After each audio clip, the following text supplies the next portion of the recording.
Hello and welcome to Africa News. I'm Ketavan Gorgestani. Coming up in this edition, French President François Hollande pays a special tribute to African soldiers who fought during World War II as France commemorates the 70th anniversary of the Southern landings. 12 African heads of state were present for the ceremonies. Doctors Without Borders warns the Ebola epidemic is moving faster than authorities can handle and could take 6 months to bring under control. This comes as the World Health Organization says the scale of the outbreak has been vastly underestimated. And we'll take you to one of the last major remnants of the primary tropical forest of West Africa, Ivory Coast's Tai National Park. The forest has been on UNESCO's Natural World Heritage Sites list since 1982. 70 years ago today, Allied troops stormed the beaches of southern France to free the country from Nazi occupation. 12 African leaders, as well as dozens of African veterans, took part in ceremonies off the coast of Toulon, one of the cities freed during the southern landings.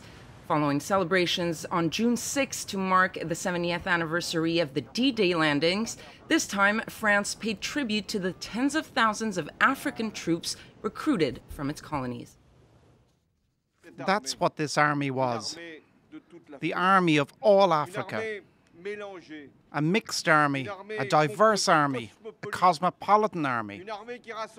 An army that brought together those from Brest and from Bamako, those from London and from Dakar, those from Algiers and those from Fort-de-France. It is this army that drove the Nazis out of France, and I want to pay tribute to all of you. And the goal of Operation Dragoon, as the southern landings were called, was to retake the ports of Marseille and Toulon and open up a second front against the Nazi army. Unlike the Normandy landings, more than half of the 450,000 men who fought on the Mediterranean beaches were French, but thousands were seeing France for the very first time. Alex Turnbull has more. It's mid-August 1944. 600 troop ships, over 1,200 landing barges and some 2,000 fighter planes are making their way towards the southern coast of France. On board, thousands of soldiers, American, British, Canadian, but also French troops, many of them from the African colonies. We landed in Toulon. It was really tough. At the time, Louis Kokou-Sakbo had just turned 20. The crossing of the Mediterranean Sea was for him the last stretch of a very long journey. We spent a month and a half at sea. For a whole month, we didn't see land. Ce soir, 14 août 1944, Nancy a le torticolis. This coded message, broadcasted by the BBC on the evening of August the 14th, let the resistance know the landings would begin the next morning. In the following hours, thousands of soldiers from Africa would set foot on French soil for the very first time.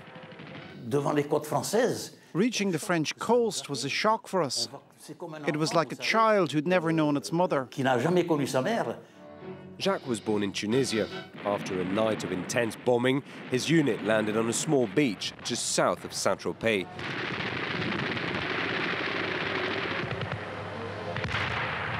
Less than 2 weeks later, he took part in the battle for Toulon. It was no cakewalk in Toulon. The Germans were positioned on Mount Faron. They controlled the plain below and were shooting at us. I lost many friends. In the 15 days following the landings, which saw Allied forces take Toulon and Marseille, nearly 1,000 French soldiers were killed. But with little supplies and no reinforcements, German troops were forced to retreat fast and eventually pulled back to the Vosges Mountains. 70 years later, the last African veterans met again in Paris to commemorate the sacrifice of these troops mobilized across the French colonies to help liberate France. The Ebola outbreak in West Africa could be more severe than numbers show. The latest figure released by the World Health Organization puts the death toll at 1,145, but the WHO believes the number may be widely underestimated. Meanwhile, medical workers on the ground are finding it hard to keep up with the flood of patients in treatment centers. Haxi Meyers Belkin reports. It's spreading faster than medics are able to cope with. As the joint response to the Ebola epidemic continues, the World Health Organization fears that the true number of victims may be higher than previously thought. We've seen with the opening of new treatment centers, many more Ebola patients come forward. And so this has given rise to the belief that there are probably a lot of patients out there that we haven't traced or contacted yet. This comes as Doctors Without Borders warns that the WHO needs to provide stronger leadership in the face of the health crisis. Likening the situation on the ground to a war zone, the medical charity warned that the epidemic may take 6 months to contain. Fear will keep us alert, but then we need to mobilize, and then we need to create more cooperation. The other thing is it's like a front line. It's moving, it's advancing, but we have no clue how it's going to go around.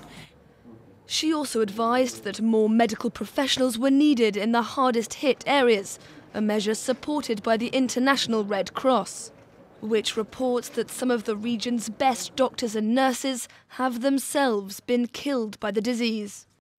And the International Olympic Committee announced that several athletes from Ebola-affected countries would be banned from taking part in the Youth Olympics, which open on Saturday in China. The ban applies to all combat and water sports to prevent possible infections. That means 3 African athletes won't be competing, 2 Nigerian girls and a Guinean swimmer. Sierra Leone and Liberia have decided not to send teams to China. Dozens of young men were abducted from a village in northeast Nigeria by suspected Boko Haram fighters. According to witnesses, men wearing military and police uniforms loaded them onto trucks before driving off. Militants reportedly kidnapped about 100 young men between the ages of 15 and 30. The attacks took place last Sunday, but details have only emerged this Friday. The kidnappings come 4 months after Boko Haram abducted more than 200 schoolgirls from the village of Chibok. Those girls are still missing. 7 people, including 4 civilians, were killed in the Somalian capital of Mogadishu when fighting broke out at dawn. Government troops launched an attack on the house of a former warlord, sparking heavy gunfighting between troops and militiamen. The Somali government launched a disarmament campaign last week in an attempt to reduce the number of weapons circulating in the capital. Authorities say some 500 guns have been recovered so far. And we now head to Ivory Coast. The Thai National Park is one of the last major remnants of the primary tropical forest of West Africa. It's home to more than 2,000 different species, some of which have completely disappeared from the rest of the continent. Our correspondents in Ivory Coast take us to this natural World Heritage Site. As the morning fog clears, a sanctuary awakens. The last primary forest of Ivory Coast doesn't let people in easy. Here, these wooden stairs. This is the official entrance to the park. Past the river, it takes a long and strenuous walk to reach the heart of the forest, where its most minute and largest residents live. This tree is special. It's actually the best protection against the animals who might chase after you and attack you. You can come and hide here. Plants and animals all have a role to play. Everything is linked. For example, the marcori tree grows thanks to elephants. They eat the berries, then defecate, and the tree grows from there. The Thai park is host to an incredible biodiversity. New species are constantly being discovered. 8 different breeds of monkeys live in these trees. But most of the animals here have all but disappeared from West Africa. Authorities have vowed to protect the forest at all costs, especially from poachers. It's amazing because the Thai National Park plays a very important role, not just because of its biodiversity, but also because it benefits the local and national economy. Today, the cocoa production in Ivory Coast has moved from the east to the west because the park provides the right climate for it. The climb up the sacred Nyenokwe mountain is exhausting, but the view at the top is breathtaking and gives visitors an idea of what the whole region looked like hundreds of years ago. And that's all for Africa News, but stay tuned for more headlines from around the world coming right up on France 24.